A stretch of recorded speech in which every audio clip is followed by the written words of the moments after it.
Your cat is curled up on your lap, eyes half closed, and that low, steady rumble starts. You felt this 100 times. You probably thought, he's happy, he's content. But what if that's only half the story? What if cats also purr when they're in pain? Here's the strange part. Vets have watched cats purr while giving birth, purr while injured, purr while dying. That doesn't sound like happiness. So either cats are confused about their own emotions, or purring was never really about emotion at all. So what if purring isn't a sound of feeling good? What if it's a tool? What if that rumble is medicine your cat gives itself? What if the vibration itself physically changes something inside their body? What if the thing you thought was a compliment to you was never about you at all? This isn't speculation.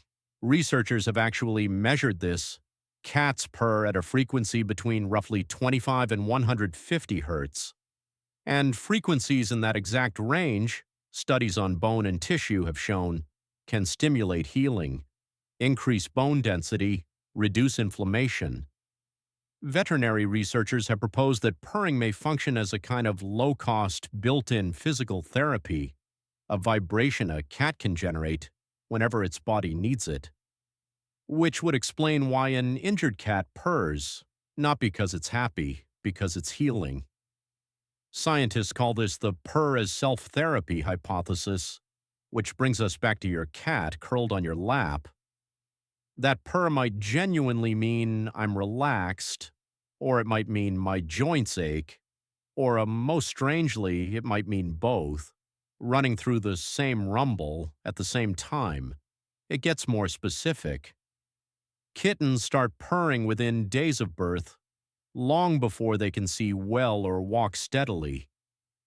Researchers believe it may help a blind, near-helpless kitten signal its location to its mother in the dark without making a sound loud enough to attract a predator.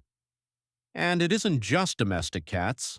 Several wild cats, cheetahs among them, purr too. Notably, the cats that purr tend to be the ones that can't roar. There seems to be a biological trade-off somewhere in the throat between the two. Even more strangely, some cats have been recorded blending a specific cry into their purr, right in the frequency range humans associate with a hungry infant. Almost as if over thousands of years, cats found a sound that works directly on us. But here's the catch. If purring is partly self-healing and partly a survival signal to a mother and partly a manipulation aimed at humans, then that one comforting sound on your lap is doing at least 3 different jobs at once. It was never one thing. It just sounds like one thing to us. And that changes the question, doesn't it? Because if a newborn kitten purrs to survive, if an injured adult purrs to heal, if a hungry cat purrs in a frequency built to move a human, then purring was never really a window into a cat's feelings. It's closer to a tool that happens to also feel very good to be near.